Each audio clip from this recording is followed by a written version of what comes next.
Who is Vernestra Rwoh? Let's find out tonight.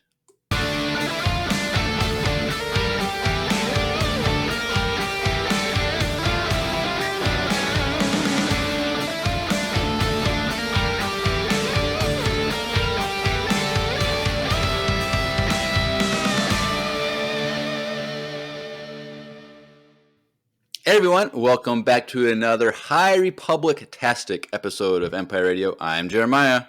And I'm Grace, otherwise known as Vernestra Rwoh. Since we were doing High Republic, I decided to go all out on the cosplay today, which is fun and very green. Very green.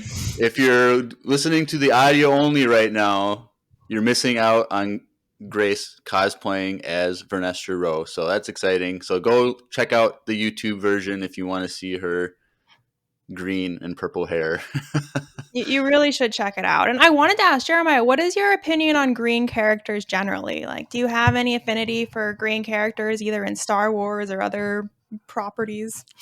It doesn't matter to me. You got green characters in Star Wars. You got Gamora in the MCU. It's fine. That's what I'm saying. I feel like we have a lot of really good green characters. We have Gamora, we have Grogu, Barriss, and Vernestra. Like, the list keeps growing. Yeah, I think as long as it's like lighter tones, like when there's like a blue skin or something, that's just kind of like you can't really see their face really. This looks too dark. I don't know, but like a green or yellow or orange or pink or something, you can actually, it looks like a person. So I'm fine with that.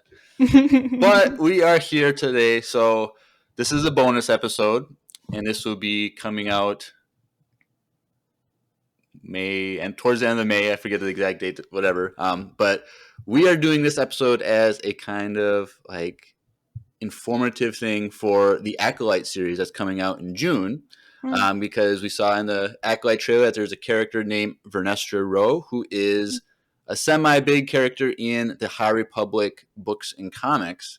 And we don't know how prominent her character is going to be in the show, but we thought it would be fairly important to like have some information about her, because if she is big, it'd be nice to know some good details about who she is. And our go-to High Republic expert, Grace, was nice enough to do a presentation on who this character is.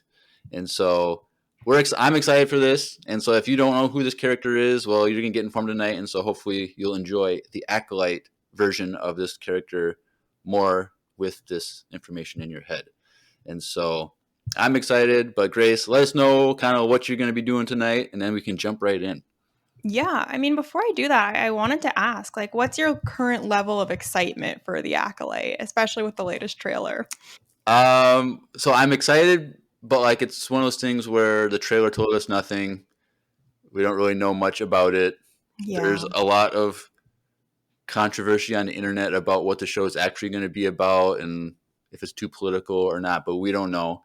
But I'm going into it hopeful, but we don't know what we're going to get. And they said the director, I think, said it's like her idea is like at least like a 3-season series to like really tell the story she wants to say. So there could be a lot of stuff in there. And I think that eventually the show, whether it's first season or a later season, will be tied to the Sith to some degree. So we'll see a Sith, a pre-Palpatine Sith. So I had no idea it was going to be 3 seasons. That actually is super exciting. That's what she wants to do. I don't know if that's what we're actually going to get. Okay. So it all depends on how well this story is told and if it's left with a cliffhanger or not. So Interesting. Yeah.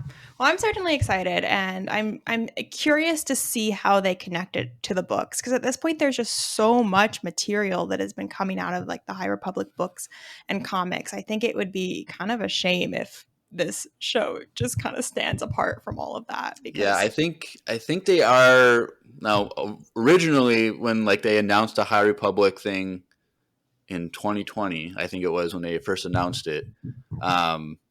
We thought like that was going to be their focus on movies and shows moving forward. Yeah. And so it's kind of disappointing that they haven't moved in that direction, but I think eventually they will. So it's kind of funny. I was gonna maybe tell you this off air, but we could, since it kind of came up now. But So I just finally got a PlayStation 5, and Jedi Survivor Yeah. is a great game that I just started playing. Yeah. And there's actually so Cal Kestis takes place between episodes 3 and 4, Okay. and in the second game he discovers some sort of secret thing going on that originated during the High Republic era. Oh, interesting. And so he has that Jedi ability, psychometry or whatever, where you can touch down an object and like its memories or whatever. Okay. And kind of like Quinlan Voss does it. Ahsoka Okay. does it in the series where he can touch a thing and he kind of gets like a memory from that. And so Interesting. he gets like these memory flashbacks to the High Republic era while he's Hmm. discovering information about it. And there's Hmm. a scene in one of the flashbacks where the Nihil show up. No way. So What? you just see like the Jedi are talking, and then he stops and like Yeah. looks to the sky like he's scared or concerned, and you see Yeah. all these ships just come out of hyperspace, boom, boom, boom, boom, boom, boom, and they attack the planet. We don't, as far as I know, that's all we get. I don't know if I haven't finished the game, but I was Okay. like, even in the video games, they're bringing in Hmm. the Nihil and the High Republic.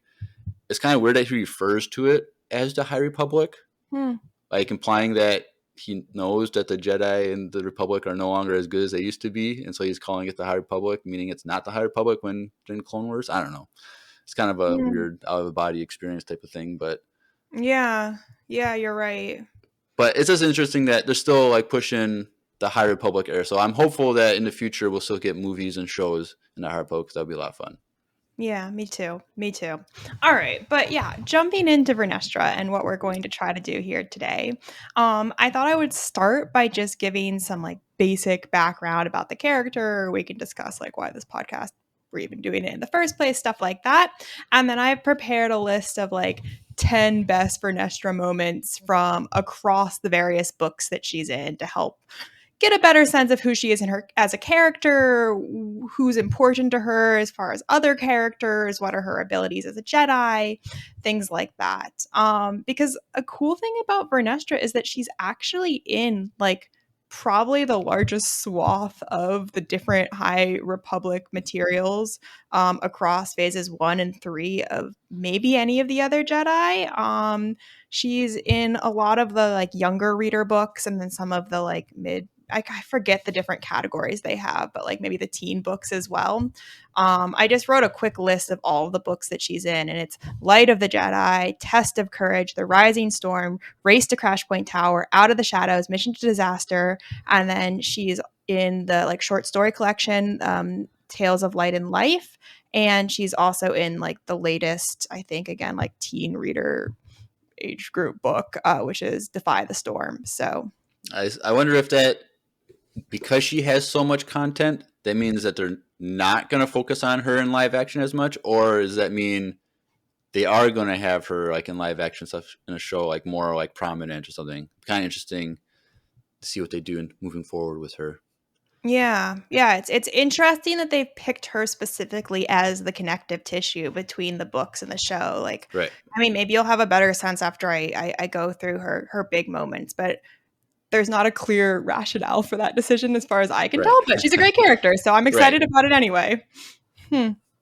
All right, so to jump into the background a little bit, Vernestra Rwoh is made up character. I'll say is a Jedi Knight and eventually a Jedi Master. She's from the planet of Miriel. So Miriel, hence the greenness. It's the same planet that Barriss, Offie, and also Luminara are Yep. from. Interesting though, she doesn't wear the same like traditional like black clothing and like head Right. covering situation that Barriss and Luminara wear. I honestly couldn't find any explanation as to why. I hope they explain it. Like I think it's kind of cool that Barriss and Luminara have that like unique outfit going. And when I was doing some Wikipedia research, it said they do it because it's like part of the special connection that Mirialans have with the Force. But I'm not sure why Vernestra doesn't have that connection. Again, maybe things were different back in her period, High Republic era and all. Right. The other important thing to note is because she's a Mary Allen, she like lives longer than normal. We saw that most recently with General Weiss, who was like alive between the two eras of the High Republic. That would explain why like Vernestra is still alive during the Acolyte. The other reason that she's still like alive and kicking during the Acolyte is that she is the youngest Jedi Padawan to ever like achieve knighthood. She became a knight at age 16, which is really cool. Like, and she took on a Padawan like pretty soon after, which is kind of crazy to think about, but Right. also very impressive. um and her master was Stellan Gios, who was obviously a main character throughout the Right. first phase of the High That's cool. Republic. Yeah. R.I.P. I know, R.I.P. um as far as other characters that are important to her, her own Padawan is this guy named Imri Kantaros, and she also has a connection to Avon Staros, who's the daughter of Jira Staros, who is like the senator that went off with Marchion Rwoh and joined the Right. Nihil. After the fall of Starlight Beacon, Vernestra actually decides to like take a step back from the Jedi Order. We see that in the little short story about her. She decides to like go and maybe be a way seeker, explore her connection to the Force, because at that point she thinks that she's lost her Padawan and her master and everyone that she cares about. So kind of as we see a lot in the High Republic era, a Jedi who's forging her own path and not necessarily constrained by the, I don't know, regulations of the Jedi Order. Sounds like something a Sith would say. And yeah, no, again, I'm very curious to see what role she's going to have to play in the Acolyte. I'm curious, like, before I get into the top 10, like what you knew about this character going into the podcast. So I knew that she was the youngest to be knighted, and I know that she has a light whip. Yes. And I'm sure you'll probably get into that a little bit tonight, maybe. Oh, yes. And so that's all I knew. And like I knew, like right after like the trailer came out, a bunch of people like posted who is Vernestra. So we're gonna be like 2 months late posting our version of it. But I didn't watch any of those because pretty soon after like that, like that's when I asked you if you'd be willing to do this topic, and so I kind of going into it like with all those just two little things, the youngest and the light whip. So Awesome. Yeah. I feel like I personally got excited about her character because I have like a weird interest in the Miri Atlands. I always loved Barriss and Luminara, so I was so excited for another one. And then I like that she's a young character. Like, even though I'm not really near the age of 16 anymore, I think it's cool that she's a young woman and a leader and like very thoughtful and also like a bit different from the average Jedi we meet. So, I guess without further ado, we can jump into the countdown. What I've done for the countdown is I've picked moments from the various books and I'll provide like a teeny bit of context and then I'll read like a quote from the moment and then we can discuss it if that sounds all right. yeah, that sounds awesome. And so these 10, or is it in a particular order? Is it random, or how do you have it organized? It's If at all. somewhat in an order. Like theoretically, I'm counting down from like earlier Vernestra moments to more recent moments, but I think towards the end, I might have manipulated that order a little bit to make sure we ended on like a really exciting one. Okay, no problem. All right. So the first moment I have is Vernestra taking on Imri as her Padawan. The context that we have here is that Imri, um, in the book where Vernestra takes on Imri as her Padawan, Imri had another master previously, and the master is like killed on a mission. And Vernestra is like, I'm too young. I don't think I could like take on my own Padawan. But Imri is really having a hard time. He's lost his master. He feels like he has no guidance, and he's actually feeling like a lot of jealousy towards Vernestra and a pull towards the dark side. And ultimately he's like very tempted by the dark side, and it's Vernestra who's able to talk him down from doing some like bad things, and ultimately then the two of them are able to have like a really a talk in a way that like we certainly never saw in the prequel era about like dark side and emotions and that sort of stuff, and then come together as Padawan and Master. So this is the first little excerpt. Cool. Imri says, "Am I in trouble?" Vernestra frowned. "What would make you think that? I could sense you thinking about me, but the emotions are a tangle. I figured I was finally going to be in trouble." Vernestra shook her head and sat next to Imri on the bench. "No, you're not in trouble. I recognizing our mistakes and doing better is the path of a Jedi, Imri, and the Jedi Order isn't going to kick you out for a single mistake. It just doesn't work that way. If it did, there wouldn't be anyone left. I was scared on Rwoh because I didn't think I could help you, and I was afraid to reach out the way I wanted to. But I think now that we could work well together, I'd like you to be my Padawan, if that wouldn't be too weird." When Imri didn't say anything, Vernestra gave him a hopeful smile. They sat in the garden a few more moments more before Imri asked Vernestra, "Oh, well, I'm going to stop there." It's kind of weird that she said it wouldn't be weird, like typical like teenage like verbiage. Yes, exactly. Classic teenage angst. And it is a little bit weird. Again, she's 16. It's kind of strange to think of her like having a Padawan.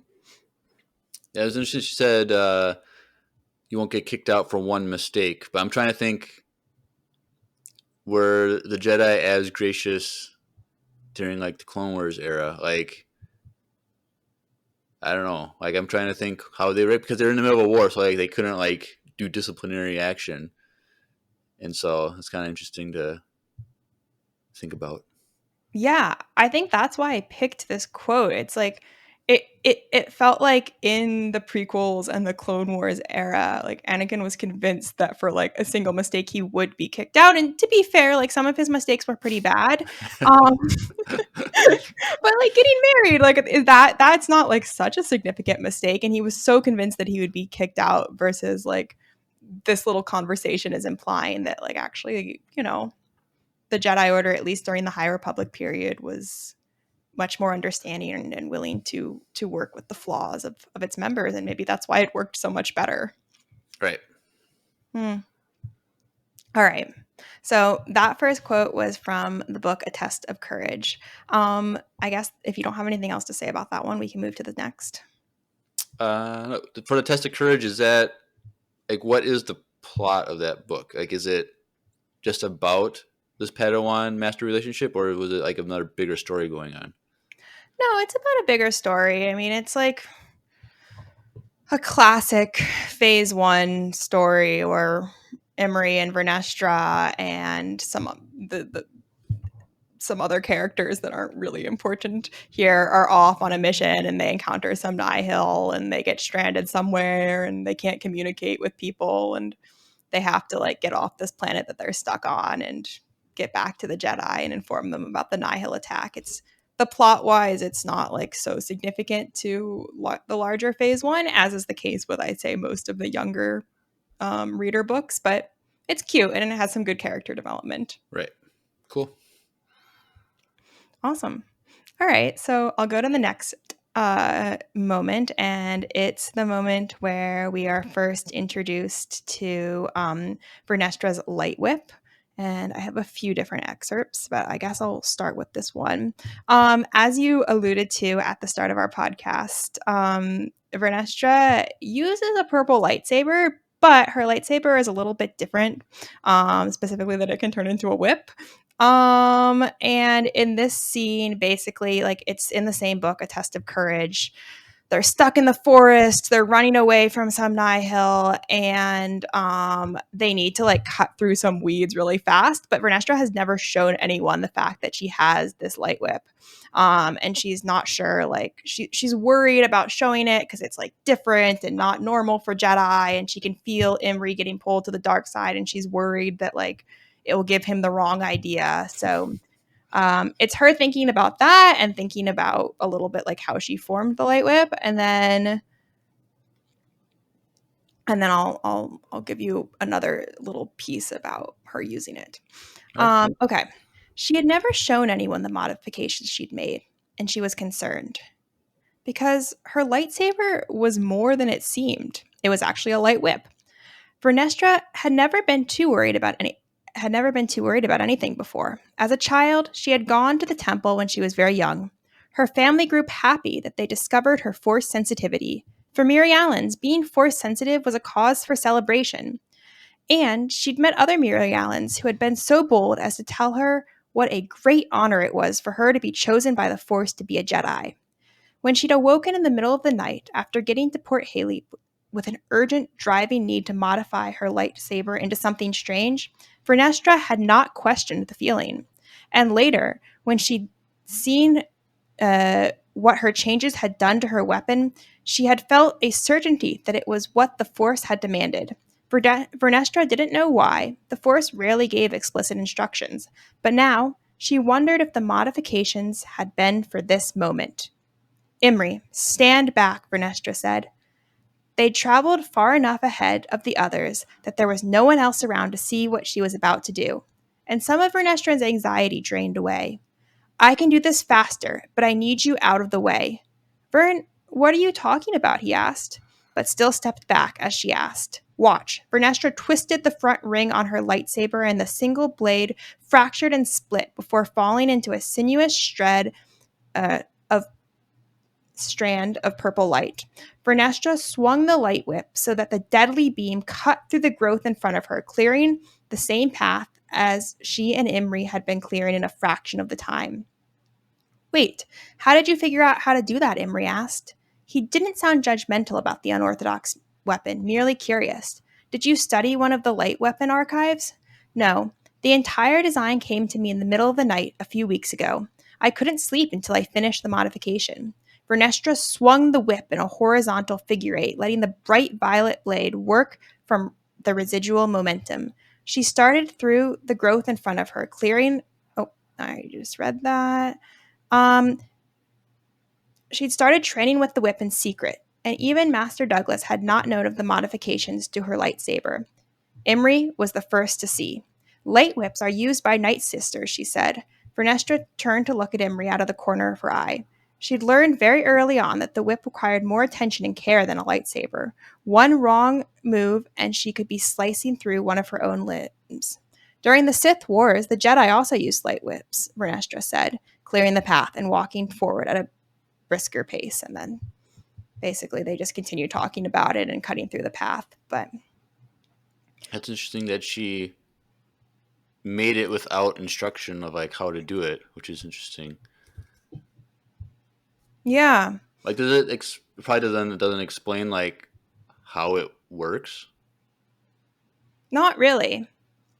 It just she says that like it's what the quote says, like that the idea came to her in the middle of the night and she made the necessary adjustments. There's never any like explanation of the technological underpinnings, I guess. I don't know. It's kind of weird that it was like that, but because I was thinking like, oh, like maybe it like emits like rings or something like in Marvel or something, and then like that's the way it can bend on the ring pivot point or something. But nope. So That's sounding a bit scientific for me to comment on, but I like your theory. It could be that. They never say that it's not that. oh, okay. I mean, it's kind of like the same way that Ezra like modifies the lightsaber in Rebels, right? Like Right. it's the same idea. Right. Um, but again, I like this moment both because it's like interesting and cool and different, and also it feels indicative of the way that the Jedi in the High Republic were like better connected to the Force and more willing to just like listen to what it had to say to them and trust it without like asking too many Right. questions. Yeah. Great. So I guess I'll go to the next moment.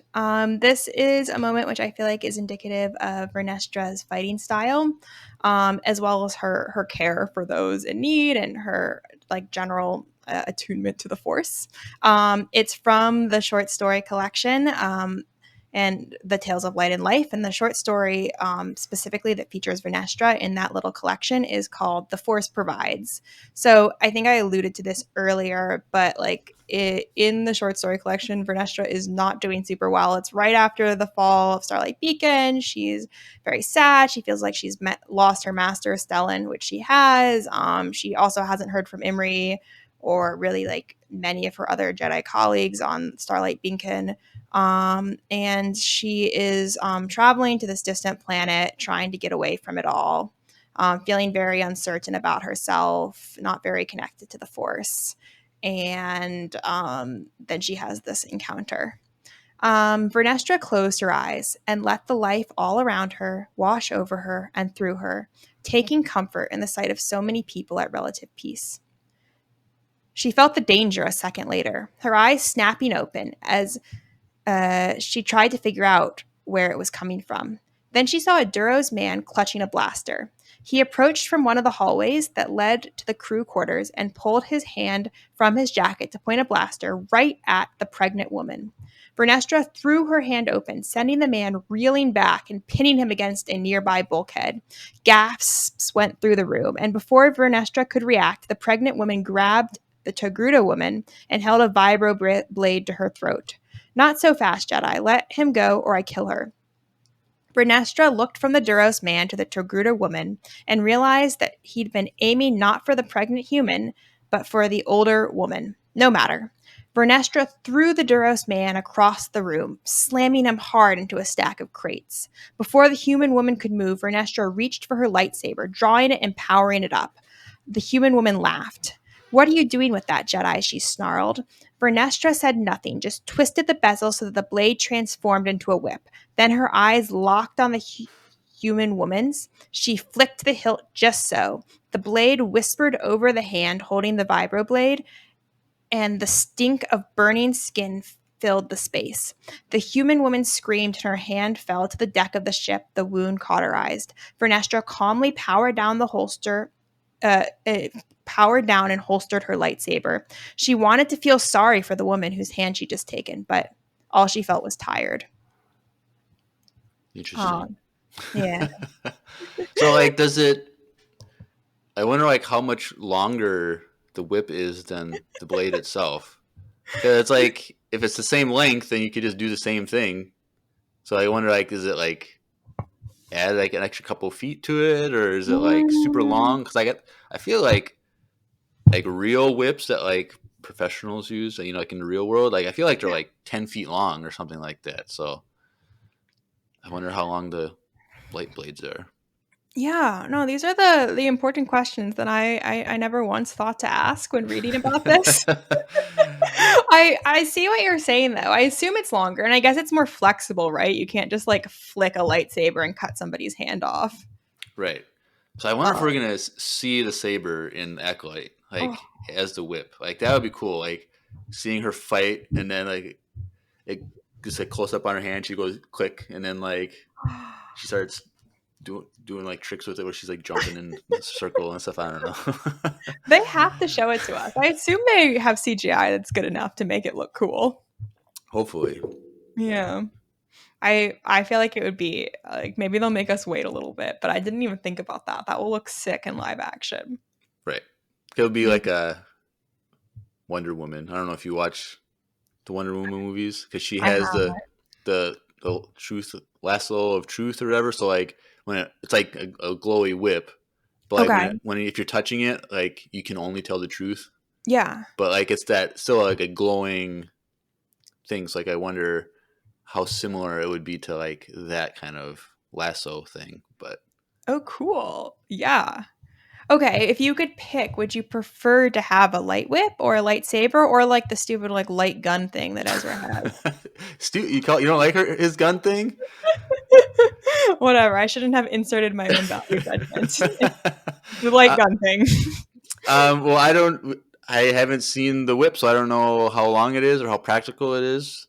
But so like I'd probably just go with the saber, but like But in Jedi Survivor, you can choose to do different stances. So you can do like a single blade, you can do double blade, you can dual wield, you can have a saber with like a pistol, which is kind of cheating. Like it's, Yeah. I'm like, I don't want to fight that guy. I'm just gonna shoot him.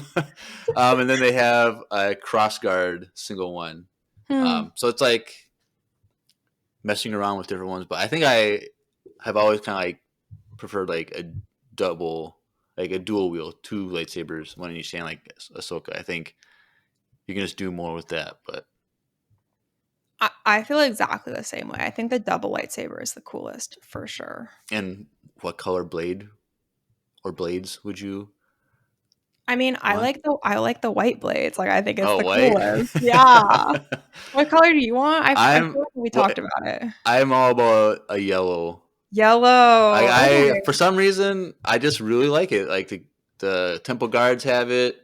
Yeah. Um, and then we see a bunch of yellow ones in the Acolyte trailer. Like it was a more common thing. Like a lot of people are saying like the yellow is more symbolic of like people who are more attuned with like the values of the Jedi. Yeah. And so that's why like in the High Republic time so Hmm. many had yellow because it attuned to those values within because Hmm. like the bleeding of the crystals and like you kind of create your own color of the blade from like who you are connecting with the Hmm. hypercrystal. Hmm. And then kind of why at the very end of episode 9 Rey has a yellow saber because she's Hmm. kind of reestablishing a pure way of the Jedi type of thing. So Yeah. I don't know, I just like yellow. I think it looks cool. I think it looks cool too. Have you ever I recently did this. Have you taken like the what's lightsaber color are you test? I probably have. I don't. You don't remember. Most people just get blue or green. Like that's just like the most common. Cause like if you get red, it's because you put all the Sith answers on your on a thing. No, So well, I'm asking because I did it and I got orange, which I was so disappointed about. Like, who has an orange lightsaber? orange. That's It's kind so of lame. because like Balin and Shin and the Ahsoka sisters, they have like Oh a yeah. reddish orange. So it's like on the edge of being dark, but Yeah. I not. don't know. I mean, this was a BuzzFeed quiz, so like let's not give it too much They stock. still do quizzes. What? That was like 10 years ago. It was all the rage, and I haven't even done one in I forever. think it was an old one. Somebody just asked me what my color was, Oh, so I okay. guessed, but whatever. I got orange. I identify with white or like blue or purple, something cooler. Okay. Hmm. Anyway, okay. Yeah, no, okay. I think we discussed that quote. I also just like it because it shows how powerful she is. Like all these people are, attacking. There's blades and hostages, and she's just so calm and collected. And honestly, like she doesn't even have the energy to deal with it. She just like takes care of them, and it's like, yeah, like I should feel bad, but honestly, I'm just tired. Right. Mm. Okay. Great. Well, I'll go to the next one. This one is from the same short story in The Tales of Light and Life.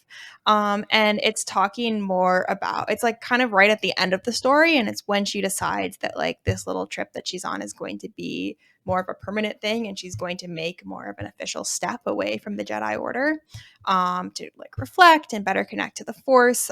She's on this remote planet called Ibby, and it has like some nice nature. She's met some people. She's had some time to heal and reflect, and she's now talking to some people that she met on the planet, and they're asking if she might want to stay. And this is the interaction. It's a short one. Thank you, she said, because she now knew that this is why the Force had brought her to Mikos. Oh, sorry, she's on Mikos. She's going to Ibby. She would go to Ibby, her heart aching, and perhaps find a measure of peace. Maybe there was something important waiting for her there. Or maybe the Force, like Tanabe, simply thought she needed time to heal and a place without distractions, a place where she could finally get some sleep. Whatever the reason, Ibby was where she would stay until the Force saw fit to guide her elsewhere. At heart, Vernestra was still a Jedi, still connected deeply and irrevocably to the Force, and she would listen to the ebb and flow of the cosmic tides and wait for them to signal yet another sea change. That was exactly why she was brought to Mikos and to Tanabe. Vernestra would feel the rightness of the choice, the call of Ibby, a place she'd never been, as she breathed out long and slow, feeling more centered than she had in months. There on Imbi, Vernestra would heal, and when it was time to begin the next chapter of her life, she would be ready. The Force had gifted her the exact thing she'd been so desperately seeking, and it was almost like rebirth, knowing that no matter what upheaval the galaxy faced, the Force was strong and ready, a river always flowing to the sea. Interesting. Yeah. I think this one's really beautiful. Again, it's like a very very like overtly religious and spiritual way of thinking about the Force and her connection to it. And I think it's like pretty beautiful that they put this into like a not super advanced, children's story. Right. I was wondering, maybe it'll be one of your other points further on. I don't know, but does at any point, like in the adult novels, like with Avar, um, I'm freaking like Stellan and Mm, Loden, or not Loden, Bell, and all of them, like they were described like see the Force like in a certain way, like Avar's mm, music, mm, um, Elzar is water, mm. and all of them. Like, do they say anything like that about Vernestra? How she views the Force? Like anything specific like that? Yeah, it's my next quote. Okay, okay. I was like, So we'll this come back to that. this point kind of made me think about that. So, all right. Mm, Anything else mm. on this point you want to say?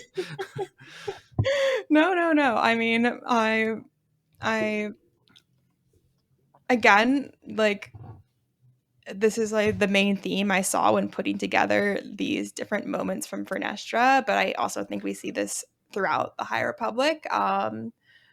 I think another reason why the Jedi Order worked better back then was that there was more, yeah, there was just more leeway for Jedi to actually process and have emotions than there was by the time we get to the Clone Wars and the prequel era, and it meant that like if people were feeling certain things or feeling like pulls towards darkness, like there was space for them to process those things within the Jedi Order instead of having to just like suppress them until like it ultimately boiled over and they became Darth Vader. Right. Fun. Hmm. All right. Great. Well, I'll go to the next one then. It's specifically, I have a few, but a few little segments giving us a better sense of how Vernestra sees the Force and like what her connection to the Force means for her as a Mary Allen. I don't know if there's any real context you need before I read these. I didn't write any, so Okay. let me just make sure. Yeah. Okay. Vernestra Rwoh closed her eyes and breathed. Oh, and these little segments are from Out of the Shadows, and they come right after, like it's the book after Vernestra has taken on Imri as her Padawan. Okay. Vernestra Rwoh closed her eyes and breathed deeply. The Mary Allen's green face smoothed, the frown of concern she usually wore melting away, leaving the markings at the corners of her eyes, 6 tiny diamonds arranged in 2 vertical rows. I kind of did them wrong, but that's okay. Uncrinkled for once. The tiny trickle of a babbling brook grew into a steady stream, which in turn grew into a rushing river pouring into the wide sea that was the Force. Every Jedi perceived the Force slightly differently, and for Vernestra, it had always been a waterway that connected all life in the galaxy. As she sank into the power and possibility of the Force, Vernestra felt more at peace than she had all day. The meditation garden on Starlight Beacon was hands down Vernestra's favorite place. Peace, tranquility, and the cloying scent of no chance I can say this word, Garelian vines, and sweet, blessed silence. Vernestra breathed slowly as she meditated, her entire being linked deeply with the Force. She was still not great at emptiness. She often too quickly landed back in her physical self as her daily worries gnawed at her, but she was getting better. Not that she'd had a lot of time to practice. As often as she'd been sent out on missions in the past year, this kind of personal time was a gift. The steady detachment made her feel more at peace and more centered, which was exactly what she needed. Um, yeah, we can talk about this one first, and then I'll read the other little segment I have. It's interesting because Elzar was just water in general, or like at least, or maybe just like the ocean in Mm. general. And this, but here she said it was like waterway. Is that what it was specifically stated as? So Yeah. like streams and rivers going into the ocean. Mm. So it's similar, but it's also like, but it's like connecting. Here's one aspect of the forest, a river that goes Mm. into the ocean that Elzar is in.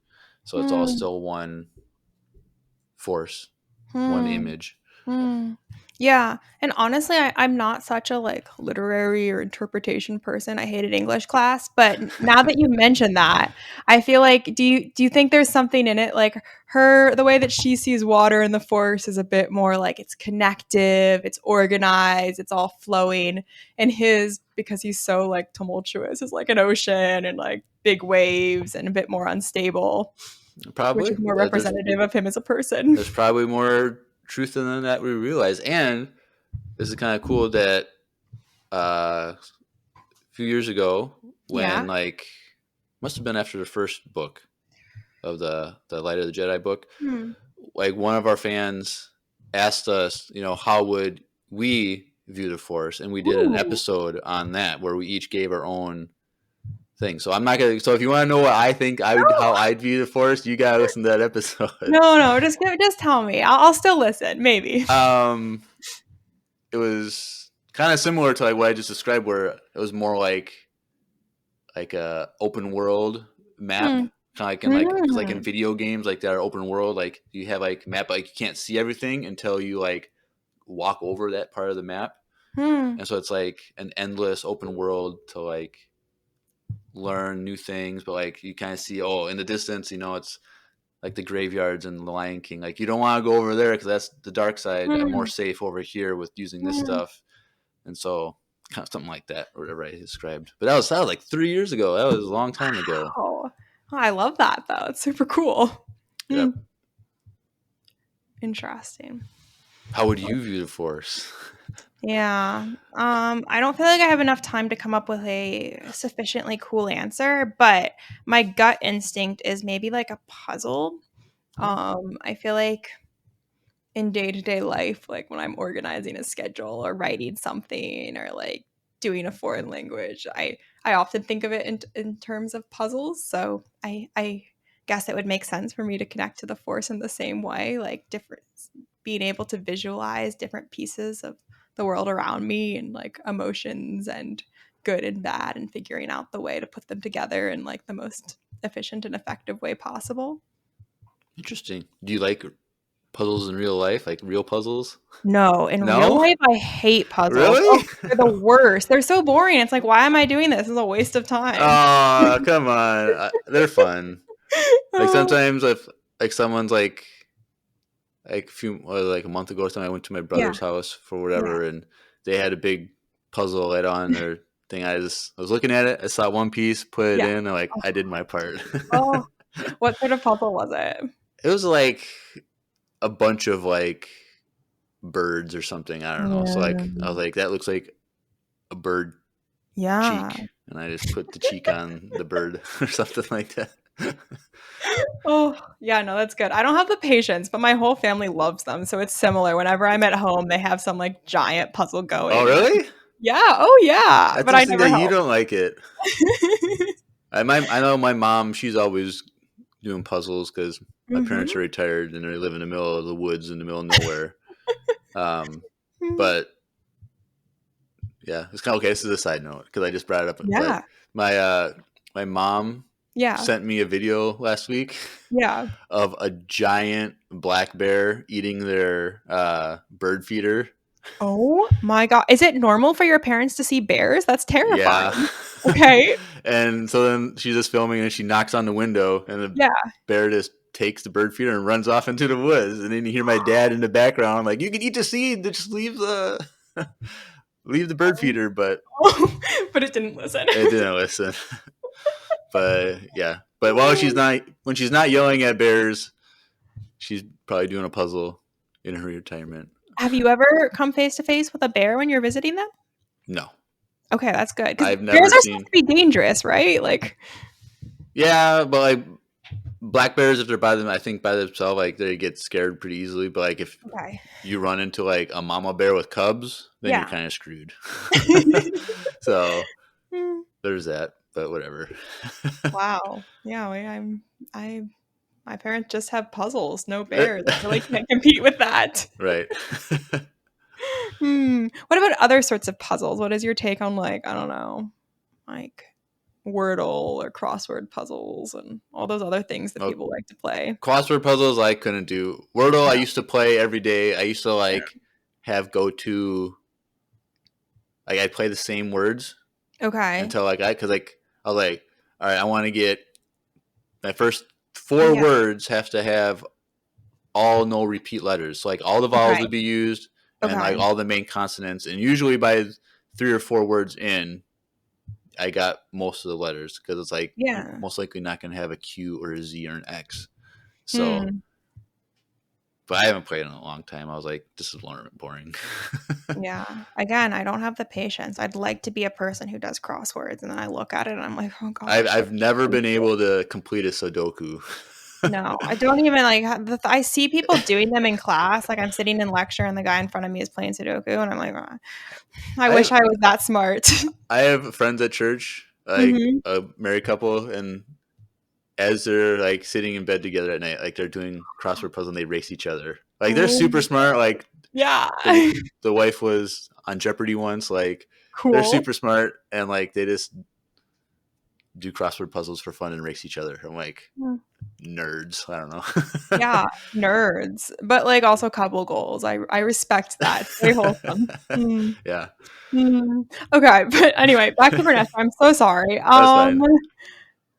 Oh yeah, I just this is a little bit less about Vernestra's connection to the Force and a little bit more about her like responsibility as a master to a Padawan. I picked out this segment and put it here just because it's like the conversation that happens pretty immediately after the thing that I just read. And also, again, I think it like I don't know. I saw some similarities to like the Anakin and Ahsoka relationship, so I thought I would bring it so that we could discuss or not discuss and just have a nice dramatic reading. So, here we go. Having a Padawan was hard. Passing her trials at 15 had seemed like a remarkable feat, but it was nothing compared with trying to teach somebody else how to be a Jedi.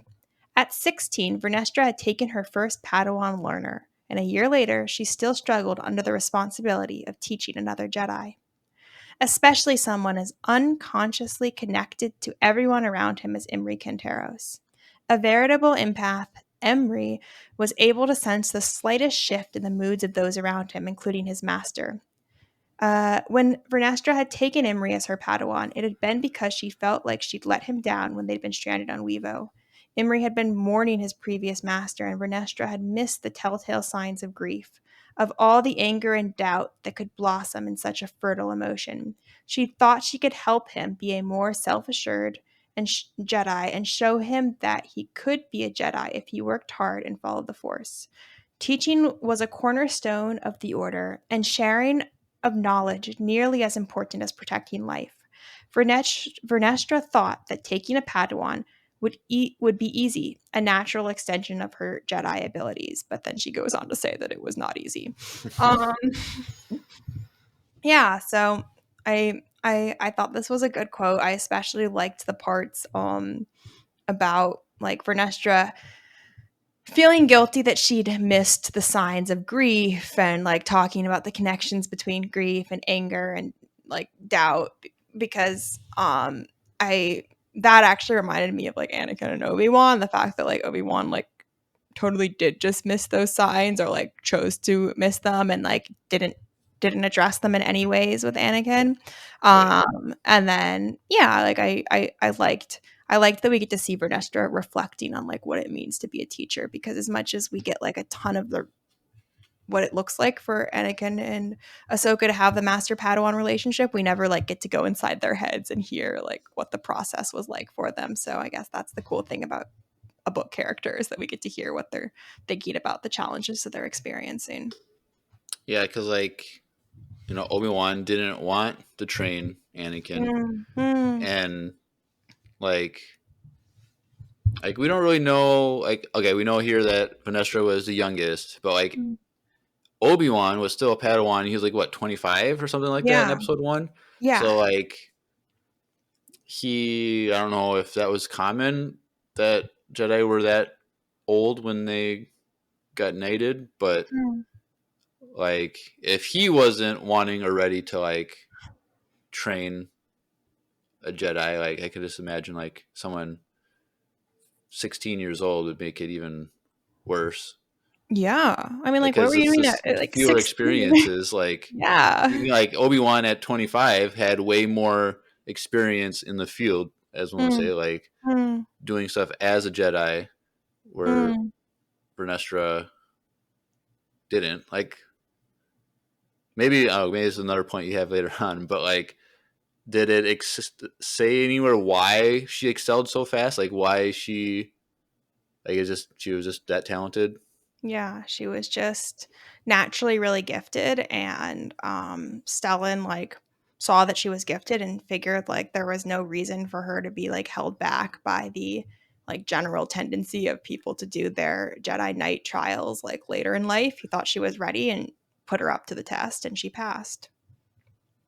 Fun. If you can Hmm. pass, graduate early, I guess. Yeah, exactly. Exactly.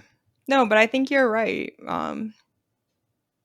Yeah, I don't have anything else to say about it. It's just interesting and different, and yeah, another difference between High Republic and prequel era. Right.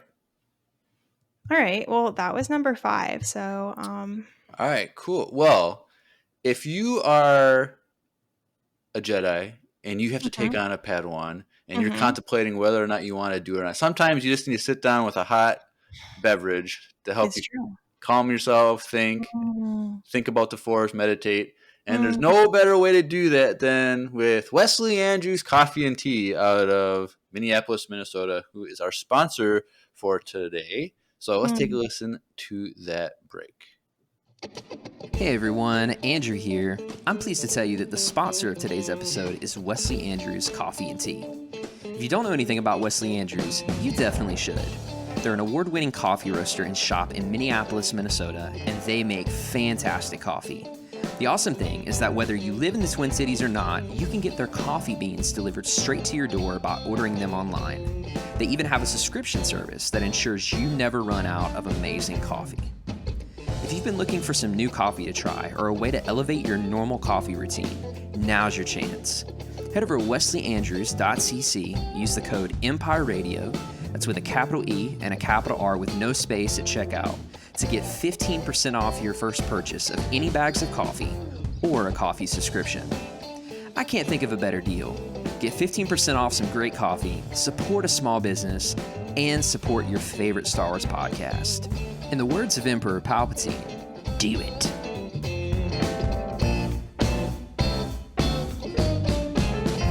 Do it. Do it. Yep. So, yes, go get some coffee. Right now, the reason why Drew is not here is because he is in Chicago at a coffee conference, because that's just what he does, I So guess. cool. So he's probably learning new tricks of the trade or something, because he's roasted the Wesley Andrews coffee. So maybe he has a new shovel. I don't know. What do you use to Shovel? That doesn't seem like the coal into right the word, fire? I but don't okay. know. I don't know what he does. I don't know.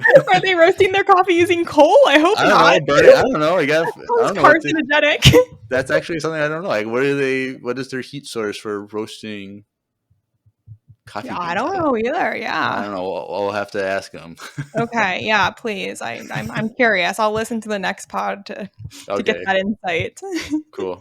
All right. Well, we might as well continue on. What is number 6 on your list, Grace? Yes. Okay. Number 6 is from the High Republic book Out of the Shadows. And it is a little segment of the book that gives us a better sense of Vernestra's relationship to her former master, Stellan.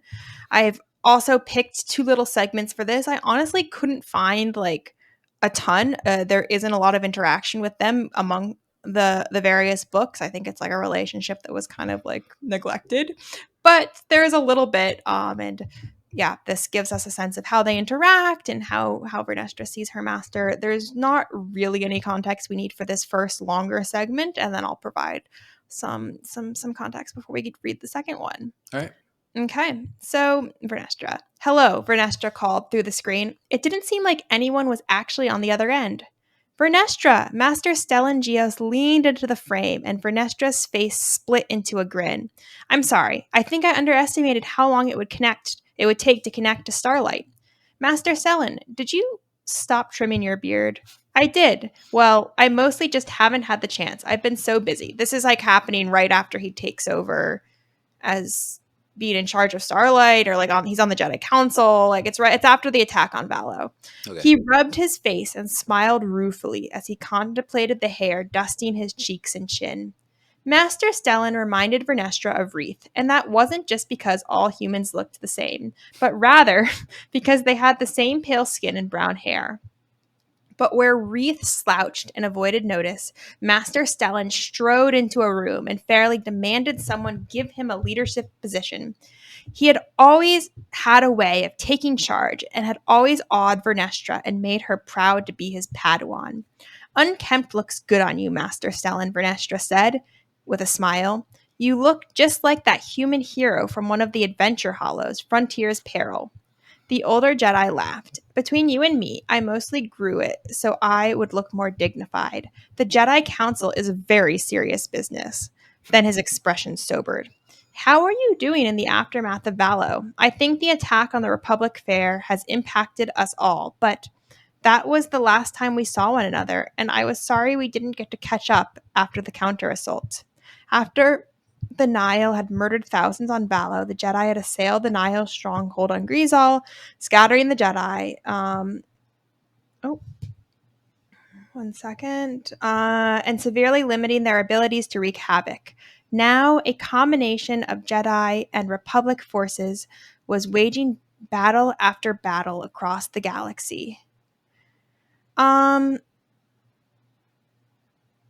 going to do a little jump. They're talking, and Vernestra's like, is there a reason why you're calling? And Stellan says, yes, actually. Your heroism and courage have distinguished you more than you know. And a Republic senator asked for you by name to handle an issue we're having in the Baranj sector. Baranj, Vernestra said, running through what she knew about that part of the frontier. She adjusted the tie, holding back her purple and black hair, using the time to buy herself a moment to think. But there's nothing out there. That's exactly the problem. Anyway, I'll give you the details when you get there. Vernestra nodded. I'm guessing you've already run this past Master Avar? She's going to be my next call. Don't worry, Vernestra. This is a good thing for you. To be a Jedi Knight who has already distinguished herself, and at such a young age, the Order is better for having you. May the Force be with you. And you, Vernestra said, ending the call, gnawing on her lip as she did so. Stellan's news should have filled her with joy. Serving as a knight in the main temple on Coruscant had once been her dream, and here it was coming true when she was only 17. But instead, Vernestra was filled with despair. She had so much left to learn on Starlight Beacon, and the station had become her home. She didn't want to leave Master Avar. The older Jedi was planning a big mission, and Vernestra wanted to be a part of it. She wanted to help eliminate the Nihil on the frontier, to help keep the settlers safe and help them build their lives back before there were more Nihil attacks. So I felt like this was a pretty like indicative piece about their relationship, because it honestly seems like they have a good relationship, like a master Padawan relationship of respect and admiration. It's clear that like both of them are high achievers, and Stellan was always like trying to get his Padawan to win all the accolades and be successful, but potentially they don't have such a close relationship or an emotionally connected relationship, because like they have this call, they don't really catch up, and then he just kind of like gives her an assignment and that's it. And she's clearly like feeling a lot of emotions, but those are not things that they like process together, despite the fact that obviously she's like no longer his Padawan. She's also only 17, so you'd think that like maybe he would have taken a second to ask more about how she was doing. Yeah. Are we gonna go over any other points about her experience on Valo? I'm assuming. There's basically like very little in the books about her experience on Valo. I Oh, think okay. I forget which book that the attack on Valo takes place in, but she's kind of more of a background character. Okay. Yeah. Because I know there's one other book about that. So like there's the main book, but then there's like a young adult novel or a junior novel that's about that a group of Padawans or something Yeah, on exactly. Valo, I think. Yeah, there is. And it's a pretty good book, but it's not Vernestra is not a main character in that. Okay. Yeah. She's like, giving them directions as they go on their mission. Yeah. I liked her comment about he looks like the character from the Hollow from the Right? archives or whatever.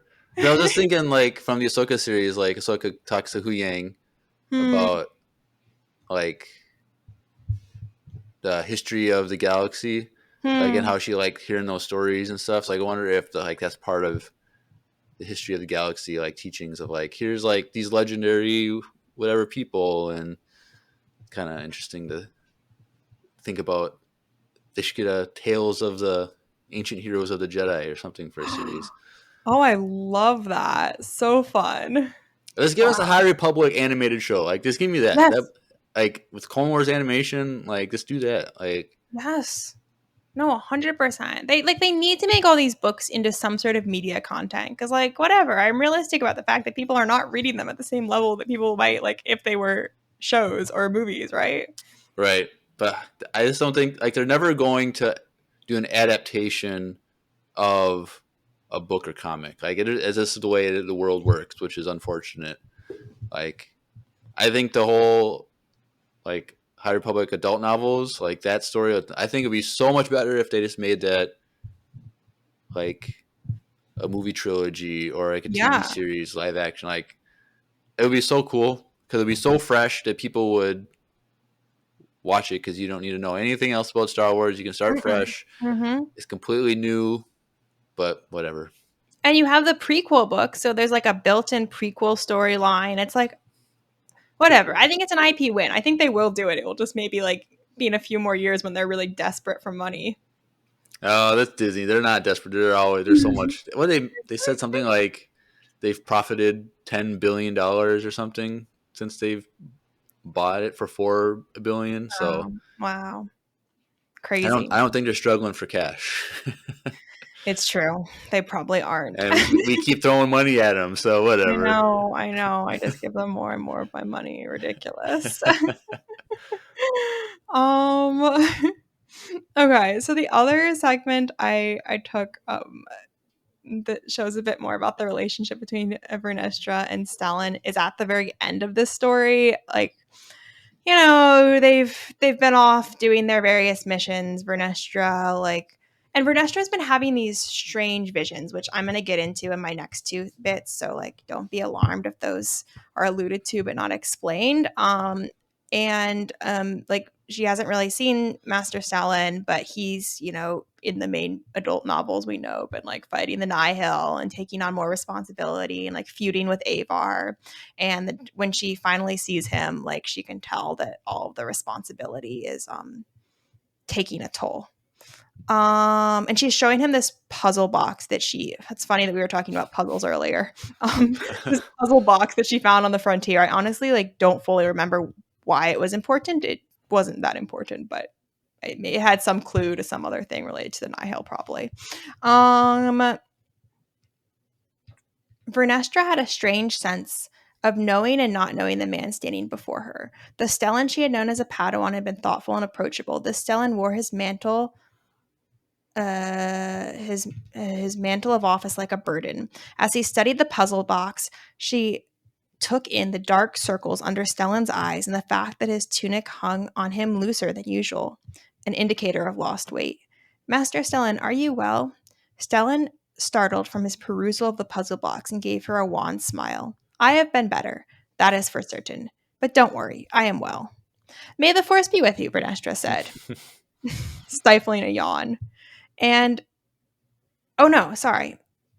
He said, May the force be with you, Vernestra, he said, stifling a yawn. And give those old exercises a try. Don't be afraid of what you might be capable of.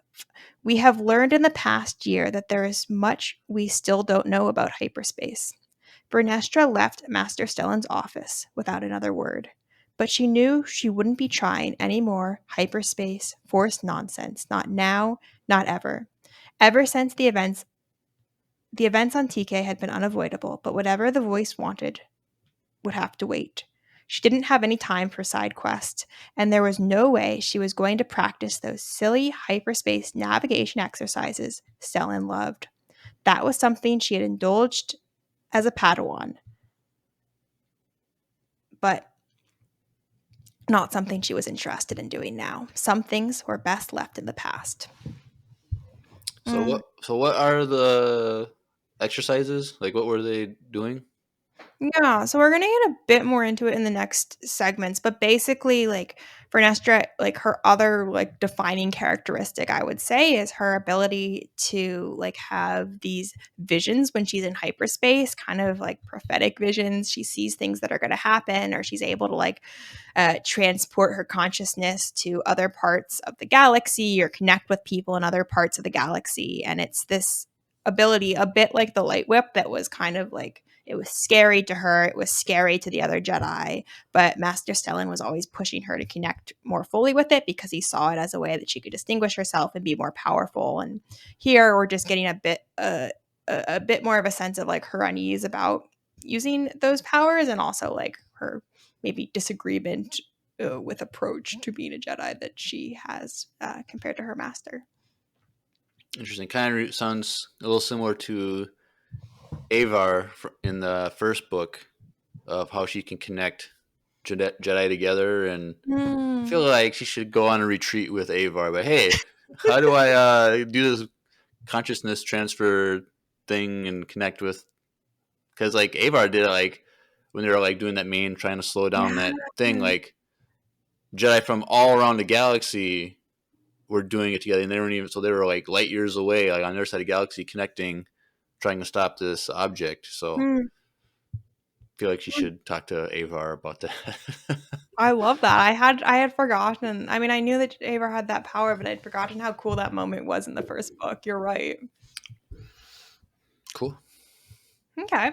Yeah, so the next couple, I think I have two little chunks. Yeah, are related to the hyperspace visions, and specifically like the cool thing about these visions is like Vernestra's having them across like the first books. And then we realize that they're like connected to this specific person, Mari Santeca. I don't know if you remember Mari Santeca. I think she's in the main books. She's the one that the Nihil have, right? That makes Exactly. the hyper jump points or whatever. Yeah. Exactly. That like really old lady that they're like artificially preserving in the little like life tube thing that's able to calculate the hyperspace routes. I don't think we ever get an explanation, by the way, of how she's able to do that, right? Like they just kind of gloss over it. That's in the second book, I think. Maybe I can't remember which. It's either the first book or second book where they like it's a force thing where she's just force sensitive, but like she was never found by the Jedi. And I think the Santecas like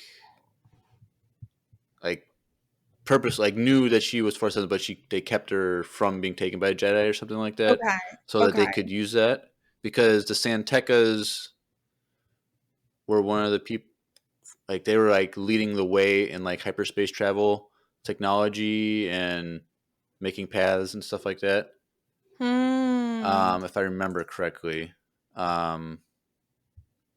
which is also, it's just kind of interesting, like, and when thinking about in episode 7, Lore Santeca, I think his name was, the old guy, he's the one that had the special map to find Skywalker. Like he knew the secret path there. Yeah. So the Santecas knew all these special paths and hyperspace technology and all that stuff. It's just an interesting thing. Like someone had to like innovate and create this technology. Same with like the Bacta tanks. Like Bacta was just being discovered and being learned how to like be properly used during the same time. Yeah, Because exactly. wasn't it Hosnian? No, whatever that main planet was that was about to get destroyed in the first book. Hetzel, right? Hetzel. Wasn't that the planet where like they were growing the plants or something? Yeah, I totally forgot about that, but you're right. So You're right. this is why I like the High Republic, because like all this stuff that we just like take for granted, like it's being developed here, and so like the Santecas were a main family doing all that stuff. So So cool. Yeah. Anyway, okay. So basically what's happening, this is from the book Out of the Shadows, and Vernestra in this moment is having like this hyperspace vision and connection to Mari Santeca, but she doesn't maybe realize who exactly she's talking to yet. Okay. Jedi, I have been calling for you, came a whispery voice. It sounded neither male nor female, and the basic spoken carried an unfamiliar lilt. You draw near. Vernestra blinked. Like last time, the vision felt incredibly real. She stood in a ship, a different one than Xylan's. The corridor is built from a hodgepodge of material that made it look like a giant scrap heap. This time, the entire vision was washed in hyperspace blue, everything in gradients of the hue, so Vernestra knew her old affliction had not fully gone away as she thought. But was this a real place or just a force-created musing? She already You already have an answer, the voice said, even though Vernestra was certain she had not spoken aloud. The way is clear. She was half tempted to try to return to her body, but she knew that that was not how this worked.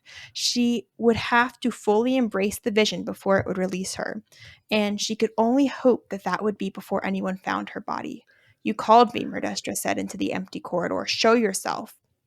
You must come to me, the voice said, and Vernestra followed the sound of it down a curving hallway until it branched. After a moment of hesitation, she took the path to the left, the walls painted with strange symbols. Not the ones on the puzzle box she still carried, but symbols that seemed to be taken from several different languages. She finally realized that they were mathematical calculations, the numbers strange in a few of the theorems.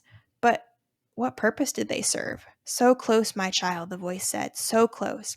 Vernestra began to run, giving it her all, as she had back in the office building when she had chased the Twi'lek who had killed Professor Wolk. But there in the vision, she couldn't reach the forest, so her footfalls were all her, running flat, her boots echoing hollowly in the eerie space. She was so close, only meters away from a room that glowed with the perfect blue of hyperspace. But the more she ran, the more she realized she wasn't going anywhere. Her breathing became labored. Just a little further, just a little more, and then the mystery would end. And then, Vern, wake up, Vernestra startled. Her heart pounded as the vision faded, and she slammed back into the reality of her body. She was lying flat on her back. Imri looked down on her, his eyes wide open, his pale cheeks flushed.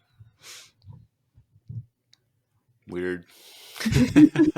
So this was the Force speaking to her? Is that what that was? Or is it No, it's Mari Santeca speaking to her. Oh, Mari. Okay, sorry. Yeah. Okay. But she doesn't know that yet. But like, I'm okay. telling you that because like, whatever. We're not going to read the whole book. Right. Because I think Mari also speak to someone in one of those other books too? I can't remember. Seems right. Like, I can't remember. It's been a long time since I read that. Elzar, maybe Elzar. I don't remember either. One of those Three Stooges. Yeah, exactly. Yeah. So basically, what ends up happening though is that we'll kind of just meld this into my next segment because the next little piece I've pulled out is about when like Imri and Vernestra actually find Mari Santeca. So they have this puzzle box and Vernestra is getting these visions, and eventually like they're actually like they put everything together and are led to the Nihil ship where they're holding Mari Santeca. And it's kind of a long piece, so we'll see if I read it all. But basically, as you'll see in the quote, Vernestra has like formed this bond with Mari Santeca, and Mari Santeca gives her some coordinates to like an unknown planet. And then in the book, we never like actually get to go to the planet or understand what the coordinates are. But it's either implied or I think it's like kind of like maybe officially figured out in like the latest book that Vernestra's in. But it seems like those coordinates are going to be coordinates to the planet where like the Nameless or the Force Eater creatures are from. And so I'm assuming that at some point in this like latest phase, like the Jedi are finally going to use these coordinates and like try to get to the planet and like figure out the mystery behind the Nameless. Because we see in like phase 2 that like there's this planet where they come from and there's like this whole backstory, but no one, you know, in the time period that Vernestra's living in seems to know about this planet or what these creatures really are. So I assume that like these coordinates are going to be part of unlocking that mystery. All right. Okay. So yeah, the context of this is they're on the ship. She's with this woman named Jordana Sparkbird, who's another member of the Santeca family. And she and Imri and Jordana and maybe some other characters are all on this mission on the Nihil ship trying to like evade capture, do hero things per usual. Imri, are you okay? Vernestra asked, not understanding how she had lost a bit of time.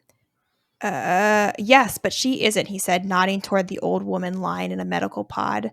The light within the pod burned the same blue as hyperspace, and to anyone but a Force user, it would look as though the old woman inside was sleeping peacefully. But Vernestra could sense that the woman's brain had stopped functioning, though her heart beat on and her chest rose and fell as if she were breathing.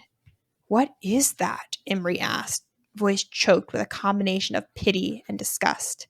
I think the pod is keeping her alive, even though her spirit has passed on. Is that? Jordana walked closer to the pod, and her breath hitched as she looked down at the woman inside.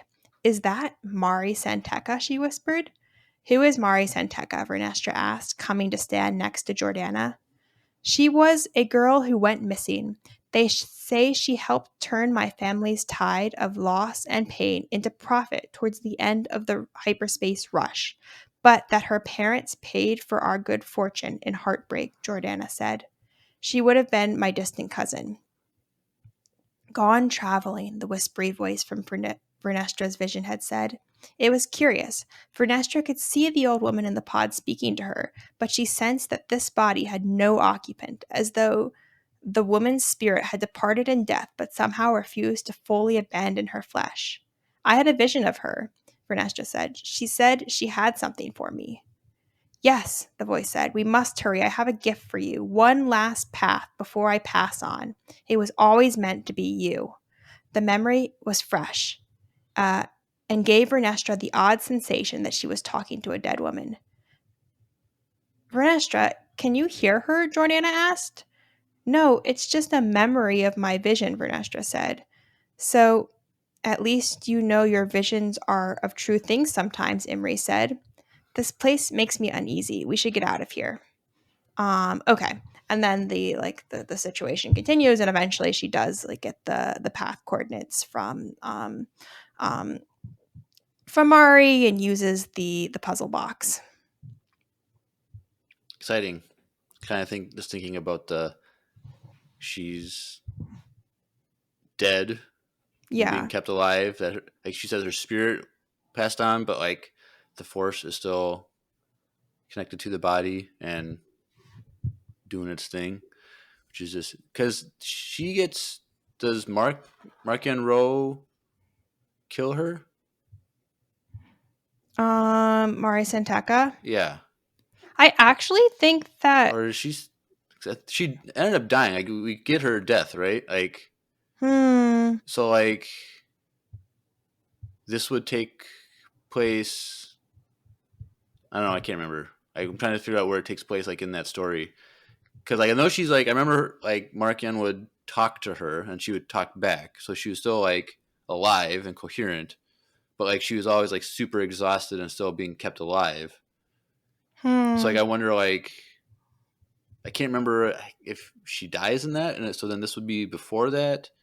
Yeah. I can't remember I, the I, I timeline. I actually have it like in the rest of the quote, so I'll just read the next two paragraphs. Okay. Basically what happens is that like they have to like escape and they like aren't gonna bring Mari with them, and like Mari's basically already dead anyway. And Vernestra is like asked Jordana like what should we do with her, and um Jordana is like we should kill her. Like she's basically already dead. They're keeping her alive artificially. We should unplug the machine. And this is what happens. For half a heartbeat, Vernestra hesitated, but then she closed her eyes and reached out to the half-dead woman.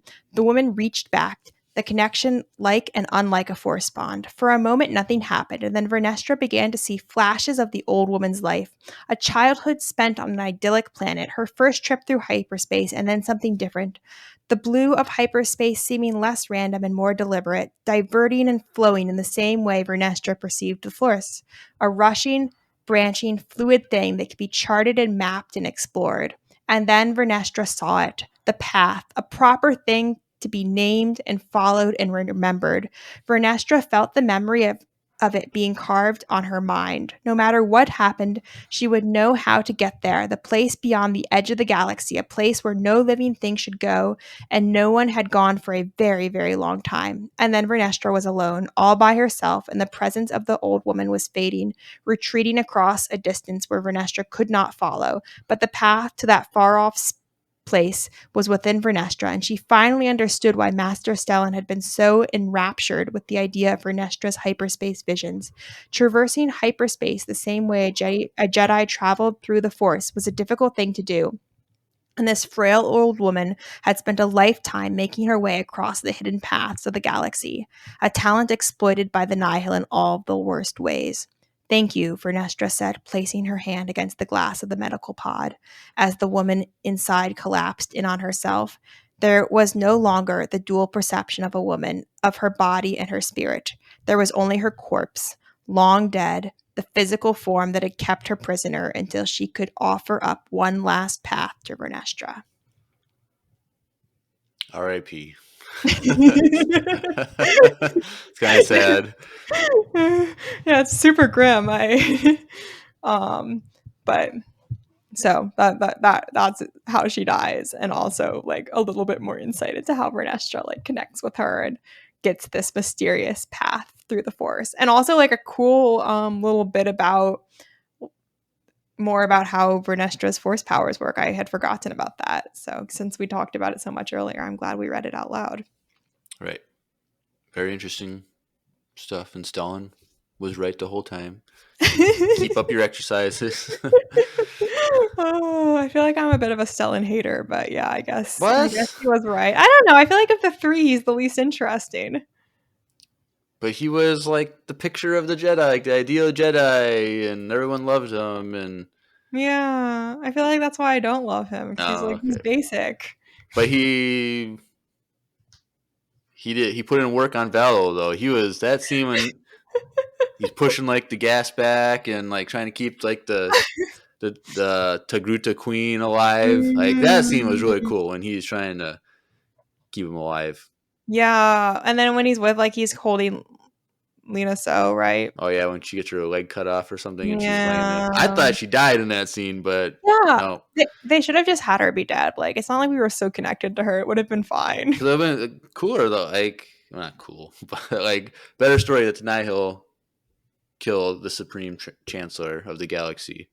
But I agree. Whatever. But who knows? Maybe we got 2 more books to read that are yet to be released. Maybe it'll happen then. I guess I'm not like hoping the character doesn't need to die for the story to be good, but in that moment, it would have been good. Right. Okay. Yeah, so the last 2 moments I wanted to read are related to like the other important relationship in Vernestra's life, and that's her connection to Avon Staros, who I said earlier is the daughter of Jira Staros, and Avon's also in a lot of the like younger adult or like younger kid books. Her basic storyline is that she like is rebelling against the wishes of her mother. She doesn't want to be a senator, and she's like a brilliant scientist and inventor, and like wants to explore the galaxy and like create things. And in the book Mission to Disaster, Vernestra is tasked with like taking care of Avon. Like Vernestra and Imri are like there to help support Avon, and they go on some like adventures, and Avon gets kidnapped. Again, it's like not the deepest actual plot, but there is some good character development. So this first little segment I wanted to read is right at the end of the book. Like Vernestra and Avon are waiting for backup from Starlight Beacon, which is like really just about to arrive. And Avon like admits that she's taken the Kyber crystal from Imri's lightsaber because Avon's like obsessed with crystals. And again, she's a kid, she's like 10 or 12. So I guess this sort of stealing is normal behavior for a child. And yeah, I thought it was a cute moment because it shows like Vernestra's role as a mentor and like source of guidance even to people who aren't her Padawan. Okay. So outside, despite the poor air quality and okay, we'll start here. Vernestra had all but given up on meditating when Avon came running to find her. Vern, we're saved. Starlight Beacon is here.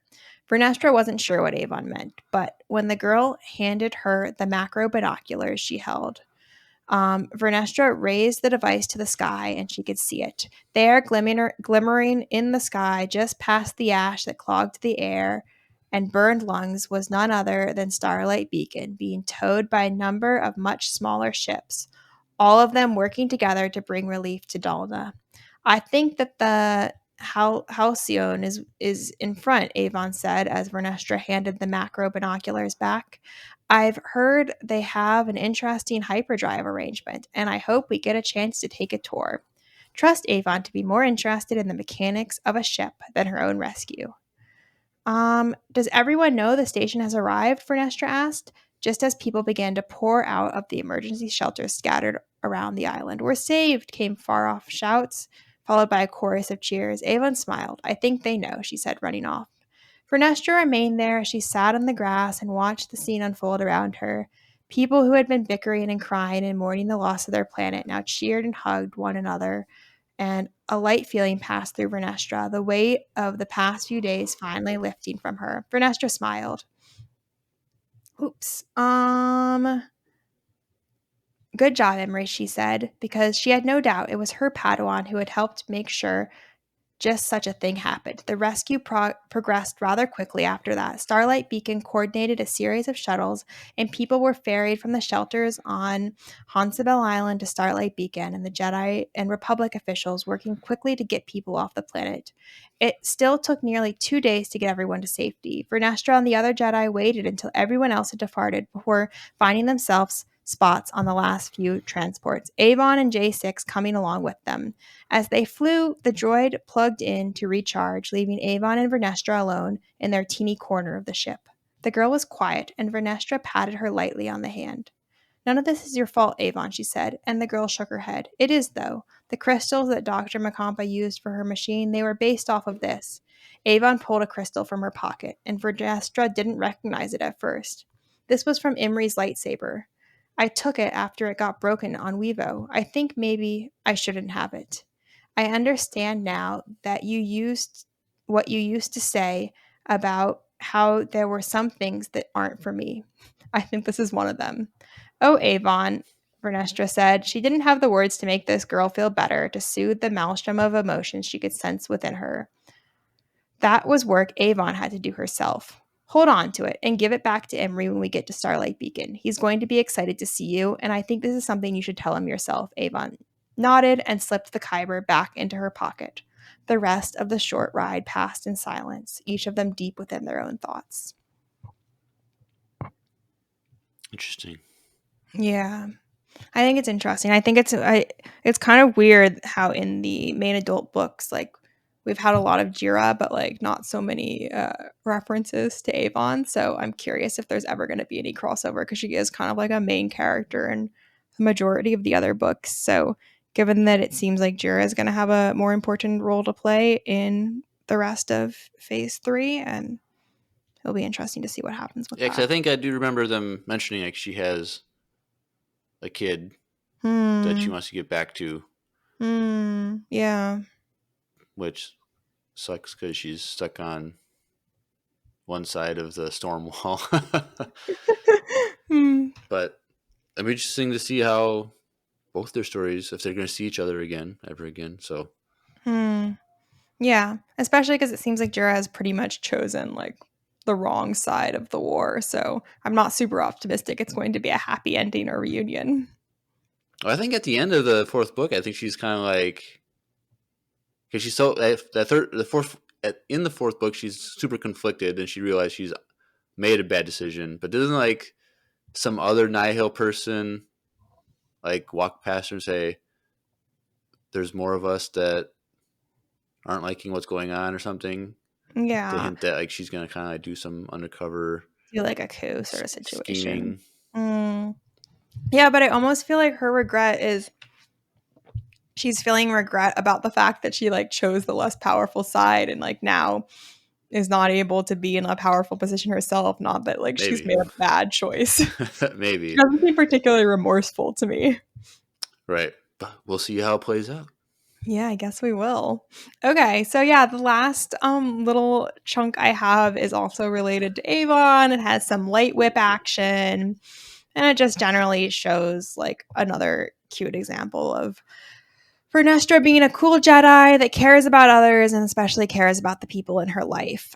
So this is also from Mission to Disaster, and it's basically like the context is that Avon has gotten kidnapped, and Vernestra is leading a team to come and rescue her. And I think it's particularly cool because it's an action scene, but again, we see how cool and calm and collected Vernestra is under pressure. Okay. Fine. Avon, stay down. Avon crouched against the side of the building as Rwoh launched herself through the air, and the familiar purple through the air, the familiar purple blade of her lightsaber a welcome sight. Dr. Macampa turned to face this new threat, and Vernestra slashed her lightsaber down towards the woman. But Dr. Macampa was quick and leapt out of the way. Jedi, Dr. Macampa said, the word sounding like an insult. Vernestra held a hand up, throwing the woman backward into the far off tree line with the force. That should have been the end of it, but no sooner had Vernestra turned back to Avon than Dr. Macampa came running full tilt toward Vernestra. She grabbed the Mirialan's tabard and held her aloft, eyes glowing red like hot coals. You have your tricks, and I have science on my side, Dr. Macampa said, throwing Vernestra so that she slammed into a nearby tree. At first, Avon was afraid that was the final blow, but the Jedi hit the tree and ricocheted off, her lightsaber held out in front of her as she slashed downward at Dr. Macampa again. The Force, you mean? Vernestra said, landing nimbly and kicking out at Dr. Macampa. The woman easily dodged and kicked and twisted off her hand to reveal a blaster barrel where her wrist should have been. Avon did not think that was an ethical body modification, but she was fascinated by it. Vernestra did a backflip out of the way of the sudden blaster fire from Dr. Macampa's arms. As the Jedi moved, she twisted the bezel on her lightsaber, and the blade melted into a whip. The sinuous purple plasma blade, still deadly. When she landed on her feet once more, she flipped the whip at Dr. Macampa's wrist. The tip of the light whip caught holding hold of the metal, melting it and sealing the barrel shut. Fascinating, Dr. Macampa said, studying the melted metal of her wrist, but making no more threatening moves towards Vernestra, who seemed to be waiting for the next attack. Dr. Macampa's lips twisted into a terrifying smile. Until next time, Jedi. And then she turned and ran into the forest, moving faster than any human Avon had ever seen. Vernestra made no move to chase her, and in a matter of seconds, the highly augmented woman had disappeared into the woods. She's getting away, Avon said, finding the escape deeply unfair. We have other matters to attend to, Vernestra said, holstering her lightsaber, such as saving you. Hot tears prickled Avon's eyes, and she sniffed. It's about time.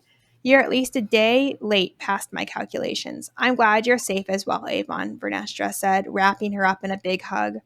The Mary Ellen smelled of sweat and some other strange, musty odor, but Avon didn't mind. She was just happy to be rescued.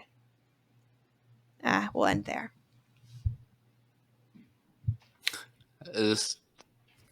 So she cut off her wrist to like make a gun. Is that what that like? That was it? Both wrists or just one? Yeah, I think like the lady was like one of those people that have like like we saw in the Boba Fett show, like those like body modifications. So like Yeah. one of her modifications is like she has like a wrist gun. I don't really know how that works. like Spider-Man, like shooting out webs like out of his wrist or something. Yeah, or she has I'm imagining it. It's like those like mechanical hands like Luke and Anakin have, but like instead of a hand, it's a gun. Yeah, maybe. But yeah. But it was a she or he? I think the doctor is a woman. Woman's like, what kind of doctor is she? Like a mad scientist or like what? Yeah, like a mad scientist. I feel like all the doctors in Star Wars. Like, have we ever met a doctor that's not a mad scientist in Star Wars? Like a normal doctor? I don't know, because you just get Dr. Carr from Bad Batch. Oh yeah, exactly. She's kind of evil. Oh no, she's the softie. She's knows what she's doing is wrong. But are you all caught up on Bad Batch as of now? No, I might wait till the next episode comes out and then like watch the last two together. Okay. I just didn't watch the one last week. Okay, that's fine. Yeah. Are you watching the X-Men show? Did we discuss this? No, I haven't, because I never watched it growing up, but I heard it's really good. I'm thinking about maybe dabbling in it, but I've never watched anything X-Men. Like I haven't even watched the movies, but I watched the show. Yeah, I don't know. I was like, they came out like, I don't know.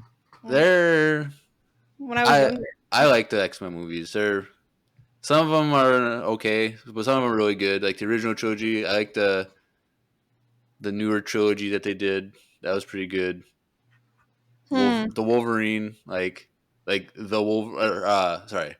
Logan, which was like the final one, is like one of my favorite superhero movies of all time. So definitely check out those movies. But timeline, it's kind of weird. Like there's time travel and stuff in the second trilogy, so it's like they rewrite history and stuff, so it's kind of cool. But yeah, that's the thing though. Like with the animated show, like I don't have any of the context, but it's still fun.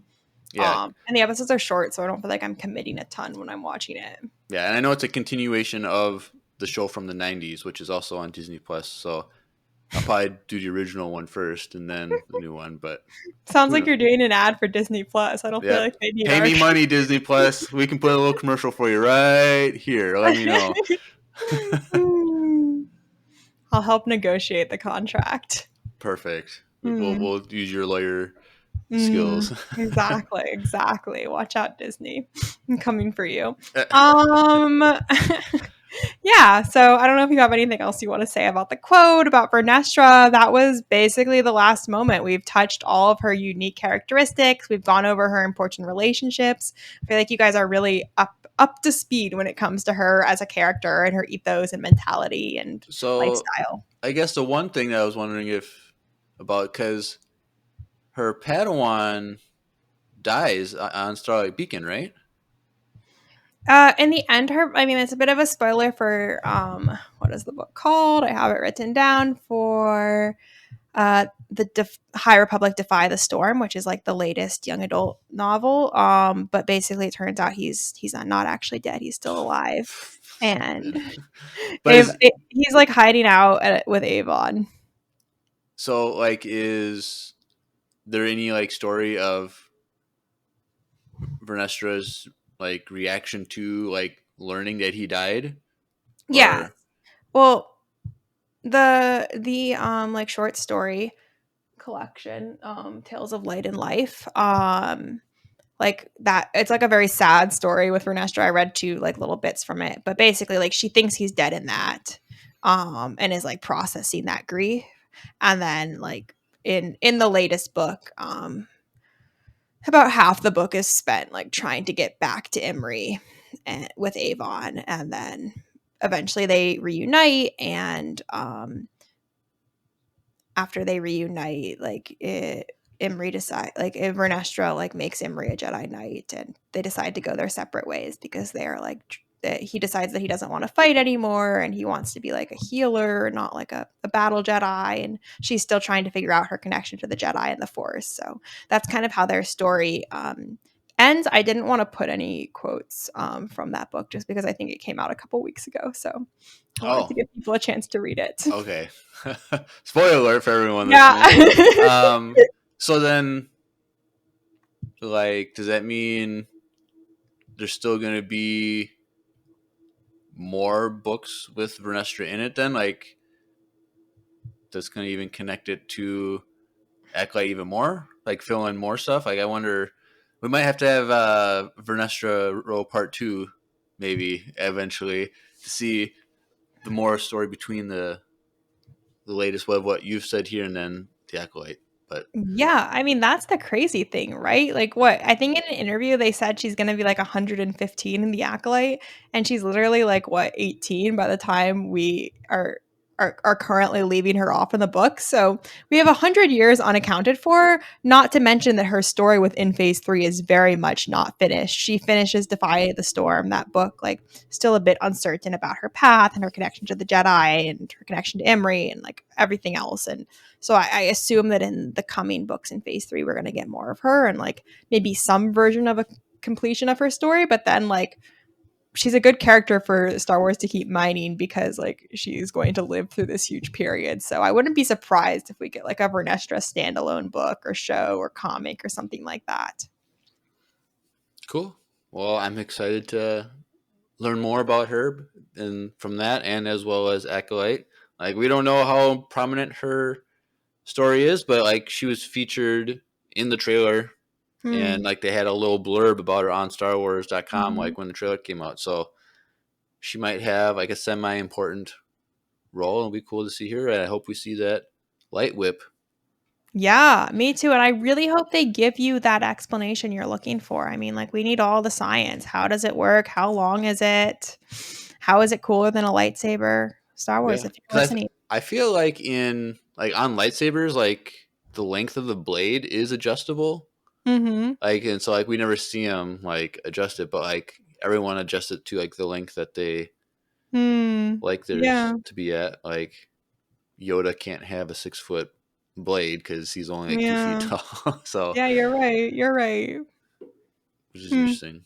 But yeah, so thank you for that presentation and discussion. It was a lot of fun. I learned a lot, and that makes me more hyped about Acolyte. So, and then we'll see how maybe we'll invite you back for part 2 of Vernestra if we get some more juicy details. So you got, as you're reading those books and learning more, you got to keep those notes for us so like you can just jump into it if we ever need that done. That it would be my honor. Though I'm now counting on you guys to go back and read some more of these great High Republic stories. I don't disagree with you. It's just we already have like all these books lined up that we want to do, and it's like just a lot of work. But I'm still waiting for you guys to go back to phase 2. You know, those are the characters I really stand for.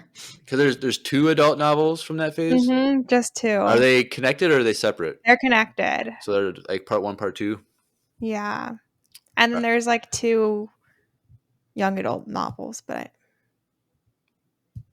all right. Well, if we do phase 2 books, we'll definitely have you on for those. Oh, God. But I don't know when we're going to do that because the next book we're doing, which if you're listening to this, our book review will be up. Master and Apprentice. Fun. Have you already read it? Nope, but I have it right here. I can show it. I just got in the mail like last week or 2 weeks ago. It's a good one. So we're doing that, and then after that, we'll be doing the next High Republic adult novel in phase 3, which comes out in June, but we'll probably won't do it until after Acolyte, which is mid-July, so probably end of July maybe. And then in the fall, the Mace Windu book is coming out, and so we'll be doing that. Mm-hmm. And then maybe Rise of the Red Blade after that. Mm-hmm. And It's a good one. we were thinking of Tarkin novel, I haven't read Tarkin. but Andrew says it's really good, so we might be doing that. Okay. But, Cool. But then you're saying phase 2 books, so we'll see. Yeah, those will always be there, though. You know, They'll whatever. always be there. Exactly. But cool. Well, Great. that's the presentation. That's the information. So it's because this is a bonus episode, no voicemails tonight.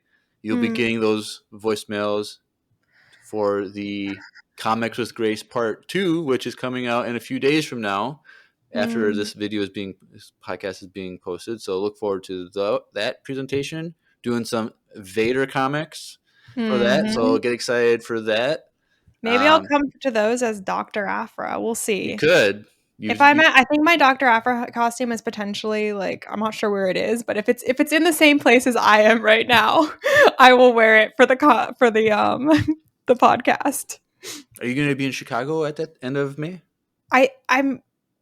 What date in May? Do we know? The last Wednesday in May. Are you still in Chicago? Yeah, I'm gonna still be in Chicago. Okay, so if not, your parents have to mail you in. Ship exactly. It in. There's just no other way. I like your Dr. Aphra cosplay. It looks you. really cool. So thank you. I like it too, and it doesn't get enough love because people don't know who Dr. Aphra is. But maybe we'll get more information about her during that presentation. So get hyped about that. Go watch that because it'll be up in a few days. So, but if you want, you can plug your Instagram quick if you want. Oh yeah, like since I'm here in cosplay, you might have guessed I have a cosplay Instagram. It's like at gals _ of the galaxy. It's fun. I post cosplays and occasionally other things. You should follow it. I'd love to follow you back, and we can connect and talk about Star Wars and other nerdy things. Cool. Awesome. Yep. So, but if you want to get connected to Empire Radio more, go in the description of wherever you're listening. There's a links.co/Empire Radio, links spelled with 2 I's. Click that. It's landing page for everything Empire Radio. So follow us on Instagram, follow us on Facebook, YouTube, Twitch. Normally we do live streams for our episodes, but Drew does that and he's not here tonight. So, but live stream usually for that. If you want to join the Discord, join the Discord. That's a lot of fun. Send in voicemails too. We got voicemails. We do that every week. So go send in a voicemail. We love to hear what you think or ask or comments or anything. As long as it's family friendly, we'll have it on air. There's a fan email if you want to send us an email, and then needlesslynerdy.com, which is an entertainment network that we're part of. So go check that out if you like nerdy content. I like nerdy content, so I recommend checking it out too. Awesome. Anything else, Grace? Any final thoughts? No final thoughts. I hope your parents are safe from that bear. I'm going to be thinking about that. I should send you the video. Please do. Cool. All right. Well, you've been listening to another High Republic-tastic episode of Empire Radio. I'm Jeremiah. And I'm Grace. And may the Force be with you. Always.